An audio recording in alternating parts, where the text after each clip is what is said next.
नमस्कार, मेरा नाम विकास काशिप है और इस वीकली पंचांग में आपका हार्दिक स्वागत है। नमस्ते, मेरा नाम शालिनी मिश्रा है। इस बार का पंचांग पूरा देखिएगा। इस हफ्ते बहुत सारे जो चेंजेस है यानी कि ट्रांजिट गोचर जो है वो होने वाले हैं। जैसे कि शुक्र, मंगल, बुध और सूर्य चारों ग्रह इसी हफ्ते एक एक दिन के अंतर पर मकर राशि के अंदर प्रवेश कर रहे हैं। अब ये चार ग्रहों का संगम एक ही राशि के अंदर होने जा रहा है। तो इसका जो पूरा हमने गोचर है, पूरे रिजल्ट हमने बताए हुए हैं, तो प्लीज इसको आखिरी तक एक बार देखिए। इस बार का वीकली पंचांग 12 जनवरी से 18 जनवरी तक का है। 12 जनवरी सोमवार को नौमी तिथि है और ये वीक 18 जनवरी रविवार को अमावस्या तिथि के साथ समाप्त होगा। आगे हम बात करेंगे राहु काल की। तो राहु काल आपको हर बार की तरह डिस्क्रिप्शन पे मिल जाएगा और स्क्रीन पे भी दिख जाएगा। इसको नोट कर लें, क्योंकि राहु काल जो है उस समय जो है आपको कहीं ना कहीं ध्यान में रखना है अपने नए कार्य को शुरू करने से पहले। अगर इस समय आप कोई भी कार्य शुरू करते हैं तो उसके परिणाम अच्छे नहीं रहते। जैसा कि हम हर बार राहु काल के बारे में बताते हैं, क्योंकि आज के वीडियो में बहुत सारे गोचर को कवर करने वाले हैं, तो हम थोड़ा सा इसको शॉर्ट में बताते जाएंगे कि भाई राहु काल को ध्यान में रखना है कोई भी नया काम करने से पहले, नहीं तो उसके परिणाम आपको आपके एक्सपेक्टेशन के मुताबिक नहीं मिलेंगे जी। आगे हम बात करेंगे योग की। तो सबसे पहले है सर्वार्थ सिद्धि योग। 14 जनवरी बुधवार को सुबह सूर्योदय पे शुरू होगा और रात को 3:04 पे समाप्त होगा। दूसरा सर्वार्थ सिद्धि योग 18 जनवरी रविवार को सुबह 10:14 पे शुरू होगा और 19 जनवरी सुबह सूर्योदय तक रहेगा जी। जी, तो इस बार 2 दिन आपका सर्वार्थ सिद्धि योग पड़ रहा है, 14 जनवरी और 18 जनवरी। सर्व कार्य सिद्धि योग यानी कि एक शुभ योग है ये। इसमें जो भी शुभ कार्य हैं, गृह प्रवेश, संस्कार, जॉब ज्वाइन करना, बिजनेस स्टार्ट करना, कोई भी नया प्रोजेक्ट या डील साइन करना, किसी भी तरह का कोई इन्वेस्टमेंट करना, वो सारी चीजें आप इस योग में कर सकते हैं जी। आगे अमृत सिद्धि योग 14 जनवरी बुधवार को सुबह सूर्योदय पे शुरू होगा और रात को 3:04 पे समाप्त होगा। तो ये अमृत सिद्धि योग भी सर्वार्थ सिद्धि योग के साथ अलाइन कर रहा है, तो ये डबल आपको फायदा देगा जी। अमृत सिद्धि योग अमृत बरसाने वाला योग है, एक शुभ योग है। और ये दिन तो डबल कहते हैं ना, डबल पॉजिटिव जिसको कहते हैं, उस तरीके का हो सकता है, हो चुका है। क्योंकि इस दिन दो योग, सर्वार्थ सिद्धि योग और अमृत योग, दोनों पढ़ रहे हैं। जो कार्य आप सर्वार्थ सिद्धि योग में करते हैं वो सारे कार्य आप अमृत सिद्धि योग में कर सकते हैं, क्योंकि उसके फल जो है वो अमृत के समान आपको प्राप्त होंगे जी। आगे हम बात करेंगे प्रमुख तिथियां, व्रत और त्योहार। 12 जनवरी को शुक्र का गोचर होगा मकर राशि में रात को 3:57 पे। देखिए, शुक्र हमारे जीवन में प्रेम, धन, सौंदर्य और रिलेशनशिप पे इफेक्ट डालता है। तो शुक्र का गोचर अब जो है वो मकर राशि पे होने वाला है, तो इसका हर राशि वालों के जीवन पे क्या इफेक्ट आएगा, किसको फायदा होने वाला है, किसको कहाँ पे सावधानी बरतनी है, उसके बारे में चर्चा करेंगे। तो सबसे पहले हम बात करेंगे मेष राशि में। तो मेष राशि वाले जातक हैं, उनके ये 10वें भाव में ये गोचर होगा, तो उनको करियर में उन्नति और प्रतिष्ठा में वृद्धि होगी। जो सीनियर्स हैं उनसे उनको सहयोग मिलेगा। कार्य क्षेत्र में जो भी आपका वर्क एरिया है वहां पे रिलेशंस जो हैं वो इम्प्रूव होंगे। अ, वृषभ राशि वालों के लिए शुक्र जो है वो नवम भाव में जा रहे हैं, वो भी मकर राशि यानी कि शनि की राशि के अंदर, उनका फ्रेंडली साइन के अंदर। तो यहाँ पे भाग्य में वृद्धि होगी, क्योंकि लग्नेश है शुक्र। धार्मिक और आध्यात्मिक झुकाव हो सकता है। नवम भाव आपका धर्म का भाव होता है। साथ ही साथ लंबी यात्रा भी हो सकती है, उसके भी योग बन सकते हैं। और जो आपके रिलेशनशिप्स हैं, यानी कि अगर प्रेम संबंध या जिस तरीके भी आपके अच्छे रिलेशनशिप्स हैं किसी के साथ, तो उसमें समझ और विश्वास का जो एक समझ है वो बढ़ सकती है जी। मिथुन राशि वालों को ये गोचर अष्टम भाव में होगा। तो देखिए, अष्टम भाव में शुक्र के जाने से हो सकता है अचानक धन के लाभ हो सके आपको। गूढ़ विषयों में आपकी रुचि बढ़ेगी। हो सकता है आप अकल्ट साइंसेस सीखने की तरफ आपका रुझान बढ़े। भावनात्मक उतार चढ़ाव रहेंगे। रिश्तों में गोपनीयता बनाए रखना जरूरी है जी। कर्क राशि वालों के लिए शुक्र जो है वो सप्तम भाव में जा रहा है यहाँ पे। क्योंकि शुक्र जो है वो स्पाउस का कारक होता है, शादी का कारक होता है, तो विवाह के अच्छे योग बन सकते हैं जो लोग भी कोशिश कर रहे हैं। साथ ही साथ रिलेशनशिप्स यानी कि मैरिड लाइफ में चीजें अच्छी बेहतर हो सकती हैं। कहीं पर भी बिजनेस से रिलेटेड कोई भी चीजें चल रही हैं, तो उस तरह की जो एक कंपेनियनशिप है उसमें भी आपको बेनिफिट या प्रॉफिट हो सकता है। और आपके लाइफ पार्टनर से आपको पूरा सपोर्ट मिलने के चांसेस हैं। सिंह राशि वालों को थोड़ा सा सावधान रहना है, क्योंकि कार्य क्षेत्र में एक कंपटीशन हो सकता है। प्रेम संबंधों में मतभेद हो सकता है।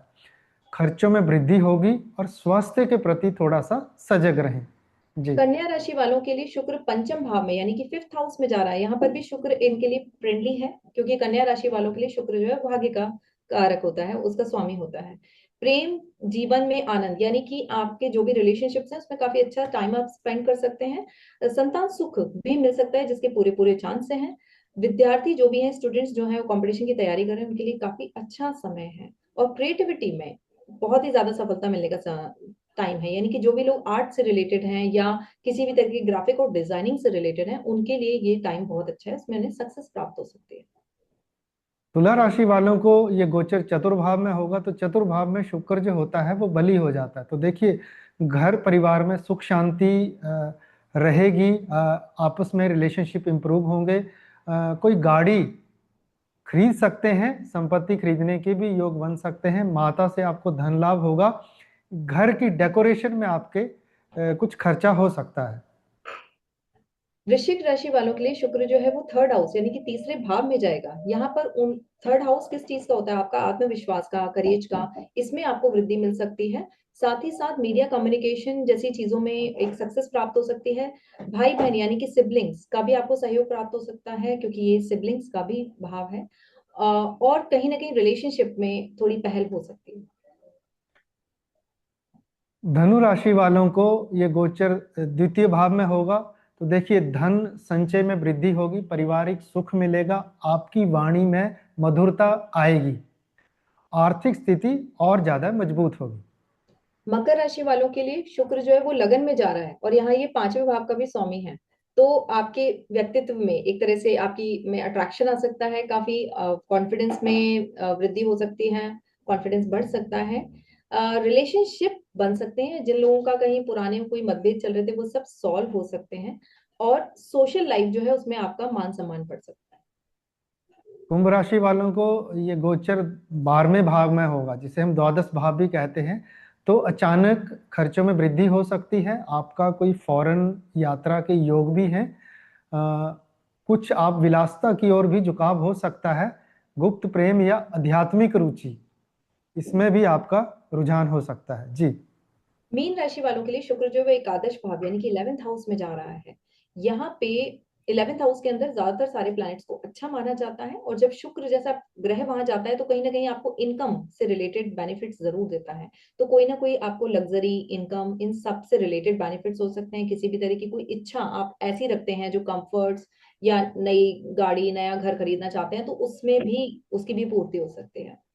फ्रेंड से आपको अच्छा खासा बेनिफिट या लाभ मिल सकता है, किसी भी तरीके का कोई प्रॉफिट हो सकता है। और जो आपकी लाइफ है यानी कि सामाजिक जो जीवन एक सोशल लाइफ है, उसमें भी काफी अच्छे अच्छे अवसर आपको प्राप्त हो सकते हैं। फेस्टिवल हो सकते हैं, कोई इवेंट हो सकता है। जी। 13 जनवरी को लोहड़ी का पर्व है।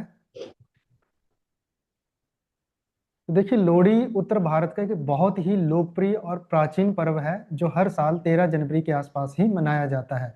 यह पर्व खास तौर से पंजाब, हरियाणा और हिमाचल के साथ दिल्ली में बड़े उत्साह के साथ मनाया जाता है। इतिहास और लोक मान्यता के अनुसार लोहड़ी का संबंध कृषि परंपरा से है। यह पर्व रबी फसल की शुरुआत और ठंड के मौसम के अंत का संकेत देता है। एक लोक कथा के अनुसार दुल्ला भट्टी नाम का एक लोक नायक था, जो गरीब लड़कियों की मदद करता था। लोहड़ी के गीतों में आज भी उसका नाम लिया जाता है, और यह सामाजिक न्याय और संरक्षण का प्रतीक है।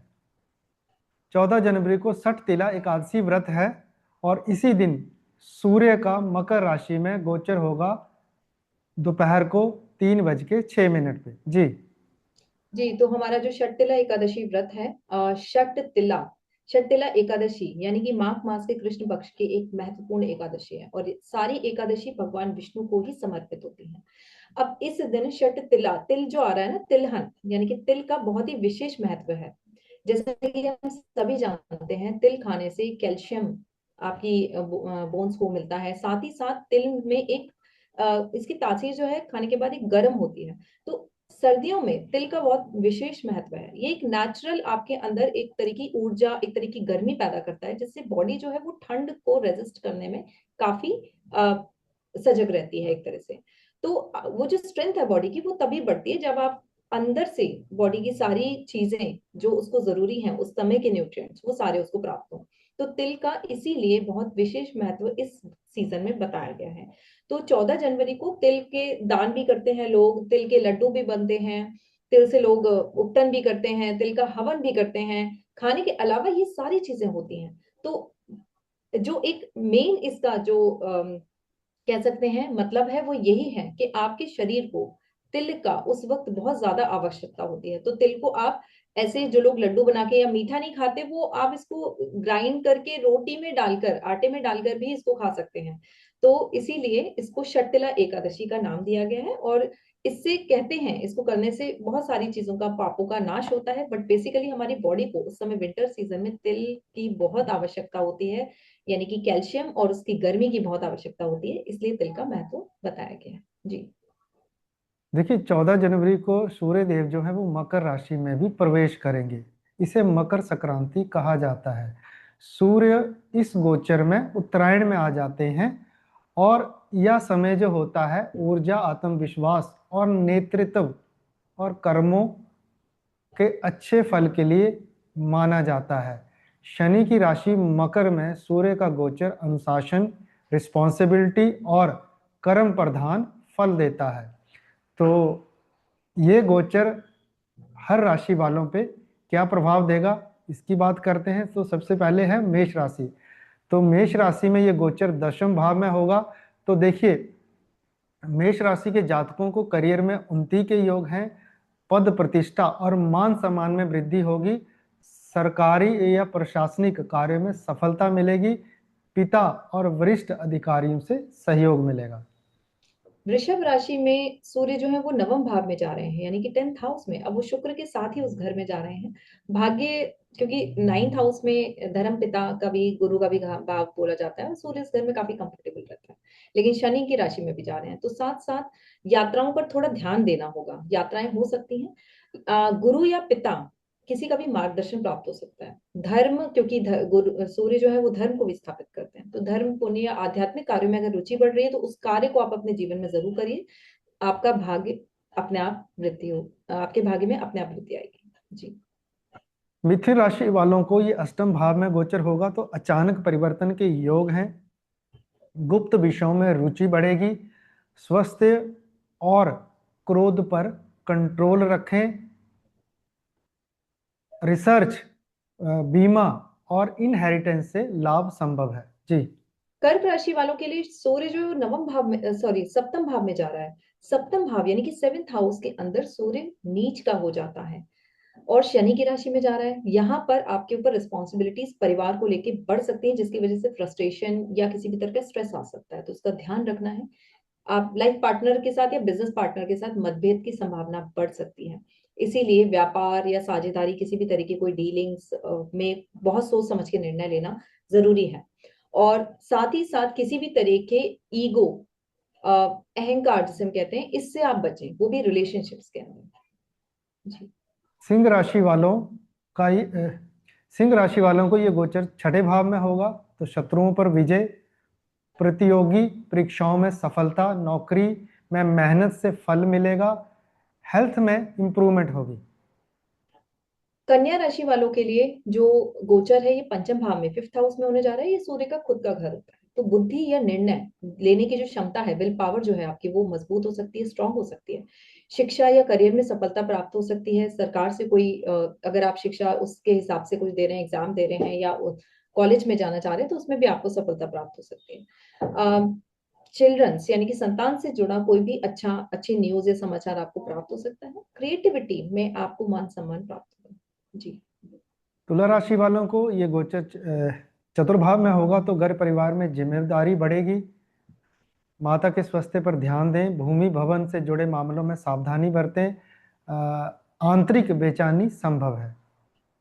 वृश्चिक राशि वालों के लिए ये गोचर जो है वो 3rd हाउस में होने जा रहा है।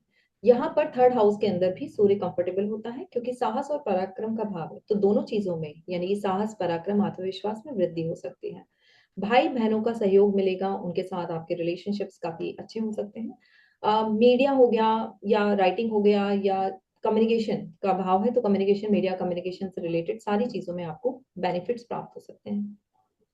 धनु राशि वालों को ये गोचर द्वितीय भाव में होगा, तो धन व पारिवारिक मामलों पर ध्यान दें, वाणी में कठोरता से बचें। इनकम के नए सोर्स बन सकते हैं। फैमिली की रिस्पॉन्सिबिलिटी, आपकी फैमिली में रिस्पॉन्सिबिलिटी बढ़ सकती है जी। मकर राशि वालों के लिए लगन में ये हो रहा है, लगन में सूर्य उच्च का हो जाता है, लेकिन ये शनि की राशि के अंदर है। तो दोनों तरह के आपको इसमें परिणाम प्राप्त हो सकते हैं। नए कार्य आप शुरू कर सकते हैं जिसमें लोग आपको जानेंगे, लीडरशिप की क्षमता भी बढ़ सकती है, व्यक्तित्व में एक तेजी आ सकती है, आत्मविश्वास भी बढ़ सकता है। लेकिन अपनी हेल्थ को ध्यान में रखना है और अहंकार से बचना है, दोनों चीजों को बहुत नियंत्रण यानी कि कंट्रोल उन चीजों पे बहुत जरूरी है। कुंभ राशि वालों को ये गोचर द्वादश भाव में होगा, तो खर्चों में वृद्धि, फॉरेन से जुड़े कार्यों में प्रगति होगी, अध्यात्म की तरफ झुकाव बढ़ेगा, नींद और मानसिक तनाव दे सकता है। और आपको इसमें थोड़ा सा ध्यान रखना है कि फॉल्स ईगो से बचें। मीन राशि वालों के लिए सूर्य जो है वो एकादश भाव यानी कि 11th हाउस में जा रहे हैं। यहाँ पे हर प्लैनेट अच्छा रिजल्ट देता है, स्पेशली अगर हम इनकम की बात करते हैं, बेनिफिट्स की बात करते हैं, तो आय में वृद्धि हो सकती है, इनकम बढ़ सकती है, इच्छाओं की पूर्ति हो सकती है। सामाजिक दायरा यानी कि आपकी सोशल लाइफ इंक्रीज होगी, एक्सपोजर मिलेगा आपको उसमें। और प्रभावशाली योग यानी कि इन्फ्लुएंशियल पीपल्स जो है आपकी लाइफ में, उनसे आपको बेनिफिट्स प्राप्त हो सकते हैं, उनसे कनेक्शंस बन सकते हैं। देखिए, सूर्य जो है वो मकर की राशि यानी कि शनि की राशि के अंदर कर्म, अनुशासन और नेतृत्व को मजबूत करता है। ये गोचर जो है वो उन्हीं के लिए सबसे ज्यादा बेनिफिट्स लेकर आएगा जो कर्म यानी कि अपने कार्यों में एक तरह से सजग रहते हैं और कार्यों पर ही विश्वास रखते हैं। तो अगर आप अपने कार्यों को बहुत अच्छे से मेहनत करके करेंगे तो निश्चित रूप से आपको सम्मान और सफलता प्राप्त होगी जी। आगे हम बात करेंगे इस हफ्ते के तीसरे गोचर की, तो वो है मंगल का। तो मंगल का 15 जनवरी को रात को 4:27 पे गोचर होगा। तो देखिए, मंगल साहस, पराक्रम, शक्ति और कर्म का प्लैनेट है। तो ये अपनी उच्च राशि मकर में प्रवेश करेगा। तो इससे क्या रहेगा, 12 राशि वाले जातकों पर क्या प्रभाव रहेगा, उसी की हम बात करेंगे। तो सबसे पहले बात करते हैं मेष राशि की। तो देखिए, दशम भाव में ये गोचर हो रहा है, तो करियर में बहुत ज्यादा प्रगति होने का योग है। आपकी लीडरशिप की क्षमता में वृद्धि होगी। प्रशासन, पुलिस, इंजीनियरिंग से जुड़े लोगों को विशेष लाभ होगा। मेहनत का पूरा फल मिलेगा। जी, वृषभ राशि वालों के लिए ये जो गोचर है वो नवम भाव में यानी कि 9th हाउस में होने जा रहा है। भाग्य का प्रबल साथ अब आपको मिलने जा रहा है, साथ साथ आप कोई साहसिक निर्णय ले सकते हैं, तो उससे भी आपको बेनिफिट यानी कि लाभ प्राप्त हो गया, क्योंकि मंगल अपनी उच्च की राशि में जा रहा है। धर्म, यात्रा हो सकती है, उच्च शिक्षा, इन सभी में प्रोग्रेस हो सकती है। पिता और गुरु का सहयोग बिल्कुल मिलेगा। मिथुन राशि वालों को ये गोचर अष्टम भाव में होगा। तो देखिए, अष्टम भाव में मंगल जो है वो आपको अचानक दुर्घटनाएं भी दे सकता है, आपका अकल्ट की तरफ रुझान भी बढ़ा सकता है। तो अचानक परिवर्तन के योग होंगे, सीक्रेट कार्यों में सफलता मिलेगी। स्वास्थ्य का ध्यान दें और गाड़ी चलाते समय थोड़ा सा सावधानी बरतें, क्योंकि दुर्घटना की संभावना हो सकती है। रिसर्च में, इंश्योरेंस में और टेक्निकल क्षेत्र में आपका रुझान बढ़ेगा और फायदा होगा। कर्क राशि वालों के लिए जो मंगल है वो 7वें भाव में यानी कि 7th हाउस में जा रहा है। 7th हाउस के अंदर भले ही यह मंगल उच्च का है, लेकिन बिकॉज इस घर के अंदर आपको पता है मंगल का जाना एक तरह से मांगलिक चीजें भी पैदा करता है और ये एक मैलेफ क्रूअल प्लैनेट है। तो रिलेशनशिप्स में यानी कि मैरिड लाइफ में टकरार हो सकते हैं, तनाव आ सकता है, और बिजनेस या पार्टनरशिप्स या डीलिंग्स में कहीं पर कंपेनियनशिप में वहां पर भी टकराव आ सकता है। तो दोनों जगह आपको ध्यान रखने की जरूरत है। क्रोध पर अपना नियंत्रण रखें, क्योंकि लगन पे सीधे दृष्टि जा रही है। साथ ही साथ कोई भी काम जल्दबाजी के साथ ना करें, यानी कि बिजनेस में अगर कोई आपको डिसीजन लेना है तो उसको, मंगल जल्दबाजी कोई का भी कारक है, तो वहां आपको जल्दबाजी नहीं करनी है। लेकिन ये सारी चीजें आफ्टर ऑल आप इसको साध लेंगे, यही इसका उच्च होना बताता है जी। सिंह राशि वालों को ये गोचर छठे भाव में होगा, तो शत्रुओं पर विजय, प्रति प्रतियोगिताओं और मुकदमों में सफलता मिलेगी। नौकरी में साहसिक फैसलों से लाभ होगा। स्वास्थ्य में सुधार होगा। कन्या राशि वालों के लिए मंगल जो है वो 5वें भाव में जा रहा है, यानी कि रिलेशनशिप्स जो है उसमें काफी तेजी आ सकती है, किसी ना किसी तरह का कोई अच्छा रिलेशनशिप बन सकता है। संतान से संबंधित निर्णयों में बहुत सक्रियता यानी कि ध्यान देने की बहुत जरूरत है। शिक्षा, खेल या क्रिएटिविटी कार्यों में आपको सफलता मिल सकती है, क्योंकि इसमें मंगल की अपनी एनर्जी जो है वो इन्वॉल्व होती है। मंगल यहाँ काफी कंफर्टेबल इन चीजों के साथ महसूस करता है। लेकिन कोई भी चीज रिस्क रिलेटेड नहीं करनी है, यानी कि कोई भी स्पेकुलेशन हो गया या आप रिस्क लेके कोई भी डिसीजन ले रहे हैं, उसमें सावधानी जरूरी है। तुला राशि वालों को ये गोचर चतुर्भाव में होगा, तो देखिए घर परिवार में तनाव बढ़ सकता है, पर उच्च का मंगल है आपके चतुर्भाव में आ रहा है, तो हो सकता है भूमि से आपको लाभ हो, कहीं पे आप लैंड परचेज करें। आपको माता के स्वास्थ्य का ध्यान रखना है, और मेडिटेशन करेंगे तो अंदर की बेचैनी जो है वो दूर होगी। वृश्चिक राशि वालों के लिए मंगल जो है वो 3rd हाउस में जा रहा है। तीसरे भाव में, पराक्रम के भाव में भी मंगल बहुत कंफर्टेबल महसूस करता है, और ये अपने ही लगन, इसी लगन का स्वामी है मंगल। तो साहस, पराक्रम, आत्मविश्वास में वृद्धि होगी, और आप इसके ऊपर काम करेंगे, यानी कि जो भी काम आप इससे रिलेटेड करेंगे उन सभी में आपको सफलता प्राप्त होगी। छोटे प्रयासों में भी आपको बड़ी सफलता मिलने की संभावना है। साथ ही साथ सिबलिंग्स का एक अच्छा सहयोग आपको प्राप्त हो जाएगा। मीडिया, सेल्स, मार्केटिंग, अगर इन चीजों में आपका कोई भी करियर है, आप काम करते हैं, तो उनसे आपको बेनिफिट्स यानी कि लाभ मिलने की संभावना है। धनु राशि वालों को ये गोचर द्वितीय भाव में होगा, तो धन कमाने के नए अवसर मिलेंगे। वाणी में कठोरता आ सकती है, तो इस पे आपको ध्यान देना है कि उस वजह से परिवार में संबंध खराब ना हो। आर्थिक स्थिति मजबूत करने के आपको अवसर मिलेंगे। मकर राशि वालों के लिए तो लगन में ही आ गया। लगन में खुद की राशि, खुद का भाव होता है ये मंगल का। और मकर राशि यहाँ पर, क्योंकि ये उच्च की राशि है, तो यहाँ ऊर्जा, आत्मबल में जबरदस्त वृद्धि होने वाली है। यानी कि जो भी मकर राशि वाले हैं वो इस चीज वो खुश हो जाएं, क्योंकि उनके अभी तक जो भी काम बहुत डिले से चल रहे थे वो अपनी एनर्जी से ही उनको पूरा करेंगे। नेतृत्व यानी कि लीडरशिप और डिसीजन लेने की जो उनकी क्षमता है वो बहुत मजबूत होने वाली है। स्वास्थ्य बहुत अच्छा रहेगा, लेकिन अहंकार से बचें, क्योंकि जब हमारे काम बैक टू बैक अच्छे होने लगते हैं, हमारे अंदर एनर्जी आ जाती है, तो कई बार प्राउड भी आ जाता है, तो इससे बचना है। नए कार्यों की मजबूत शुरुआत होने की संभावना दिख रही है। कुंभ राशि वालों को ये गोचर द्वादश भाव में होगा, तो देखिए अब आपकी सारी एनर्जी 12वें घर में लगने वाली है, तो हो सकता है खर्चों में वृद्धि हो जाए। विदेश से जुड़े आपके कोई काम पेंडिंग पड़े थे तो वो एक्टिव हो जाएंगे। गुप्त शत्रुओं से सावधान रहें। आध्यात्मिक साधना में आपकी रुचि बढ़ेगी। मीन राशि वालों के लिए मंगल एकादश यानी कि 11th हाउस में जा रहा है। आय में जबरदस्त वृद्धि होगी। लक्ष्य प्राप्ति के पूरे योग बन रहे हैं। सारी एनर्जी इंसान अपने बेनिफिट्स के लिए लगा देगा। मित्रों यानी कि क्योंकि फ्रेंड्स का हाउस है, नेटवर्किंग का हाउस है, तो नेटवर्क से आपको अच्छा लाभ प्राप्त हो सकता है, और टीम वर्क अगर आप करेंगे तो उसमें बहुत बड़ी सफलता आपको प्राप्त हो सकती है। मकर राशि में उच्च का मंगल कर्मशीलता, अनुशासन और साहस को चरम पर ले जाता है। ये जो गोचर है वो मेहनती लोगों को तेज सफलता जरूर दिलाएगा, और स्थायी उपलब्धियां उनका स्वागत कर रही हैं जी। 16 जनवरी को प्रदोष व्रत है। प्रदोष व्रत भगवान शिव और माता पार्वती को समर्पित है, और एक अत्यंत महत्वपूर्ण व्रत है, और ये हर महीने त्रयोदशी तिथि को आता है। प्रदोष काल में शिव तत्व सबसे ज्यादा एक्टिव माना जाता है। शिव क्या है? संतुलन, वैराग्य और शुद्धि के कारक। इस समय की गई प्रार्थना जो है वो मानसिक अशांति को कम करती है, पुराने कर्मों की गांठ खोलती है। इस व्रत को करने से मन शांत रहता है, कर्मों की दिशा सुधरती है, नकारात्मक ग्रहों का प्रभाव धीरे धीरे कम हो जाता है। शिव की कृपा से जीवन में स्टेबिलिटी आती है। आगे 17 जनवरी शनिवार को बुध ग्रह जो हैं वो मकर राशि में प्रवेश करेंगे सुबह 10:23 पे। तो इस वीक का ये चौथा गोचर है जो मकर राशि में होने वाला है। तो आप देखिए कि इस बार मकर राशि में 4 प्लैनेट इकट्ठे होने वाले हैं, तो बहुत ही आपको सावधानी बरतनी होगी।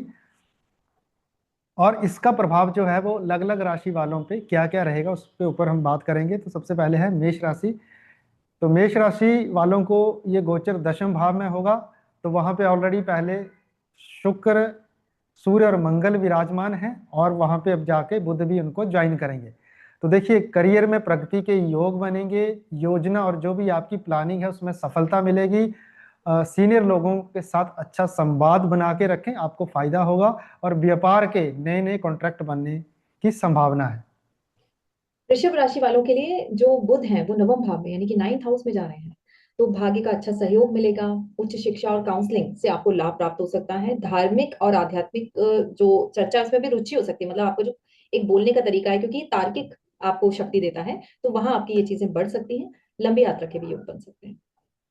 मिथुन राशि वालों को ये गोचर अष्टम भाव में होगा। तो आपके लिए तो, अगर आप रिसर्च में, कल्ट में काम करना चाहते हो, तो बहुत ही सुनहरा अवसर है आपके लिए, क्योंकि वहां पे 4 प्लैनेट की एनर्जी इकट्ठी हो रही है ना। तो आपको रिसर्च में सफलता मिलेगी। मानसिक तनाव हो सकता है, तो संयम रखें, मेडिटेशन सीखें और करें। दस्तावेजों में सावधानी आवश्यक है। कर्क राशि के अंदर जो बुध है वो सप्तम भाव में जा रहे हैं। सप्तम भाव के अंदर ऑलरेडी सूर्य बैठे हैं, मंगल बैठे हैं और शुक्र बैठे हैं। शुक्र का बैठना तो ठीक ठाक था, लेकिन सूर्य और मंगल यहाँ पर, मैंने जैसे कि लास्ट हमने उसमें अभी बताया कि भाई सूर्य और मंगल का इस घर के अंदर, क्योंकि सूर्य नीच के होते हैं और मंगल कहीं ना कहीं एक मैलेफिक इफेक्ट दे सकते हैं, तो रिलेशनशिप्स में थोड़ा सा प्रॉब्लम आ सकता है, डिबेट्स हो सकते हैं, आर्ग्यूमेंट्स हो सकते हैं। तो यहाँ बहुत जरूरी है कि बुध अब आ गए हैं तो अच्छा कम्युनिकेशन के साथ इसको ठीक किया जाए। तो संवाद जरूरी है, यानी कि रिलेशनशिप्स के अंदर कम्युनिकेशन यानी कि बातचीत अब जरूरी है। व्यापार में साझेदारी से लाभ प्राप्त हो सकता है, लेकिन अच्छी तरीके से आप सोच समझ के चीजों को करें। साथ ही साथ जो समझौते आप करना चाहते हैं उनमें भी सफलता दिख रही है, और रिश्तों में काफी क्लैरिटी आने की पॉसिबिलिटी। सिंह राशि वालों को ये गोचर छठे भाव में होगा। तो देखिए, आपके लिए बहुत ही सुनहरा अवसर है अपने शत्रुओं पर विजय पाने का। अगर कोई कंपटीशन है, कोई आपने एग्जाम देना है, तो पक्का आपको 100% सफलता मिलेगी। कोर्ट कचहरी में भी आपको सफलता मिलेगी। नौकरी में आपकी कार्य कुशलता से आपकी तरक्की होगी, और स्वास्थ्य संबंधी मामलों में भी सुधार होगा। कन्या राशि वालों के लिए बुध जो है वो 5वें भाव में जा रहे हैं, जहाँ 3 प्लैनेट ऑलरेडी बैठे हुए हैं। लेकिन यहाँ पर अगर हम देखें, आप कोई भी काम शिक्षा से जरूरत के से संबंधित करना चाहते हैं, अब ये सारे प्लैनेट्स आपको सपोर्ट करेंगे। क्रिएटिविटी से रिलेटेड कोई काम है उसमें भी डेफिनेटली ये सपोर्ट करेंगे आपको। तो बुद्धि और एनालिसिस करने की जो एक कैपेसिटी है वो आपकी बढ़ेगी, मजबूत होगी। तो इन सभी में आपको बेनिफिट्स प्राप्त हो सकते हैं। रिलेशनशिप्स यानी कि प्रेम संबंध अगर इस तरह के मामले हैं, तो उसमें थोड़ा सा संवाद से चीजें सुधरने की संभावना बढ़ जाएगी। और संतान से रिलेटेड कोई भी आपको अच्छी न्यूज मिल सकती है। तुला राशि वालों को ये गोचर चतुर्भाव में होगा। तो देखिए, अब आपके घर में अ, 4 प्लैनेट इकट्ठे होने वाले हैं। तो ध्यान से आपको ये समय निकालना है, किसी से वाद विवाद में ना पड़े। माता से संवाद जरूरी है। मानसिक उथल पुथल हो सकती है, तो ध्यान दें। संपत्ति और वाहन से जुड़े फैसले आपको लेने पड़ेंगे। जी, तो वृश्चिक राशि वालों के लिए 3rd हाउस में ये गोचर होने जा रहा है। पराक्रम का भाव है, साहस का भाव है, इन दोनों चीजों में वृद्धि ऑलरेडी मंगल और सूर्य वहां बैठ के कर रहे हैं। शुक्र जो है वो कनेक्शंस अच्छे बना सकता है, और बुध अभी बुद्धि इसके साथ इसके जो कनेक्शंस हैं वो बहुत बढ़िया हो सकते हैं। यानी कि मीडिया, राइटिंग, कम्युनिकेशन और सेल्स से रिलेटेड आपको बेनिफिट्स बहुत अच्छे प्राप्त हो सकते हैं। तो इस लाइन के सारे लोग इस गोचर का फायदा उठा सकते हैं। सिबलिंग्स से आपको बेनिफिट्स प्राप्त होंगे, और छोटी मोटी यात्राओं के आपके योग संभव। धनु राशि वालों को ये गोचर द्वितीय भाव में रहेगा। तो वाणी में प्रभाव और स्पष्टता होगी। धन संचय की योजना सफल होगी। परिवार पारिवारिक चर्चा में भूमिका मजबूत होगी आपकी। आर्थिक निर्णय सोच समझ कर लें। मकर राशि वालों के लिए ये लगन में हो रहा है, जैसा कि मकर राशि के अंदर सूर्य उसमें है, शुक्र है, साथ ही साथ मंगल जो है वो खुद उच्च के वहां बैठे हुए हैं। अब यहाँ बुध की एंट्री होने वाली है, तो आपकी जो एक पर्सनैलिटी अब जो अच्छी हो रही है, उसमें काफी निखार आ सकता है, काफी और ज्यादा ग्रूम हो सकती है। निर्णय लेने की क्षमता और मजबूत हो जाएगी। नए प्रोजेक्ट को शुरू कर सकते हैं। आपको कॉन्फिडेंस लेवल आपका अलग हो सकता है इस पीरियड के अंदर। और साथ ही साथ आप जो लोगों के साथ जो बातचीत कर रहे हैं, जो लीडरशिप कर रहे हैं, इसका भी आपका एक जो कैपेसिटी है, जो एक क्षमता है, वो बढ़ेगी। कुंभ राशि वालों को ये गोचर द्वादश भाव में होगा। तो खर्चों की योजना बनानी पड़ेगी। विदेश या ऑनलाइन कार्यों से आपको लाभ मिलेगा। जी। एकांत व चिंतन की प्रवृत्ति आप, विदेश और ऑनलाइन कार्यों से आपको लाभ मिलेगा। नींद आपकी डिस्टर्ब हो सकती है, तो थोड़ा ध्यान रखें, मेडिटेशन सीखें। जी, तो मीन राशि वालों के लिए ये जो गोचर है वो एकादश में होने जा रहा है। सारे चार ग्रह वहां पे इकट्ठे होंगे और सभी लाभ देने की प्रकृति तो रखेंगे। तो आय में वृद्धि हो सकती है। अच्छी इनकम के लिए आप वहां एनर्जी भी लगाएंगे, क्योंकि मंगल भी बैठा है, सूर्य भी होगा, तो आपको अच्छे एक तरह से मान सम्मान के साथ वो चीजें प्राप्त हो सकती हैं। शुक्र है तो आप लग्जरी कंफर्ट से रिलेटेड चीजों को आप गेन कर सकते हैं। अब बुध भी आ गया, यानी कि आपकी वो जो एक डिसीजन लेने की जो पावर है, जो क्षमता है, ये भी आपकी वहां पर मदद करेंगी। मित्रों और नेटवर्किंग से काफी लाभ प्राप्त हो सकता है। अगर आपका काम ही नेटवर्किंग से रिलेटेड है तो यहाँ पर आपको बेनिफिट्स ज्यादा मिलेंगे। जो भी प्लानिंग्स बना रहे हैं उसमें सक्सेस मिल सकती है। और सोशल जो आपका सर्कल है, सोशल लाइफ है, सोसाइटी है, उसमें आपकी जो ऑनर है वो बढ़ सकता है। 18 जनवरी को मौनी अमावस्या है।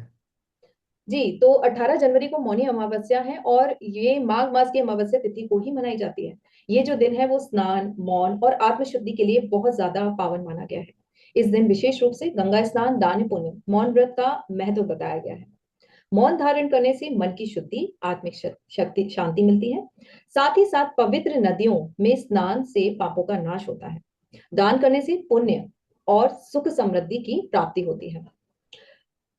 मौनी अमावस्या के व्रत से आपको मानसिक शांति, संयम और आध्यात्मिक उन्नति की तो प्राप्ति होती ही है। ये आत्म संयम और साधना के लिए बहुत श्रेष्ठ पर्व माना गया है। इसके पीछे की एक वैदिक और पौराणिक कथा बहुत प्रचलित है, जो कि मौन, तप और आत्म संयम के महत्व को दर्शाती है। जैसा कि सृष्टि के आदि में मनु महाराज ने इसी अमावस्या तिथि को गहन तपस्या और मौन व्रत का पालन किया था। मनु को मानव जाति का प्रथम पुरुष, धर्म का प्रवर्तक माना जाता है। कहा जाता है इस दिन उन्होंने पूर्ण मौन रखकर ईश्वर का ध्यान किया, जिससे उन्हें दिव्य ज्ञान की प्राप्ति हुई और वह संसार का धर्म, नियम और मर्यादा का मार्ग दिखा सके। इसी कारण इस अमावस्या को मौनी अमावस्या कहा गया है। मौनी अर्थात मौन धारण करने वाला।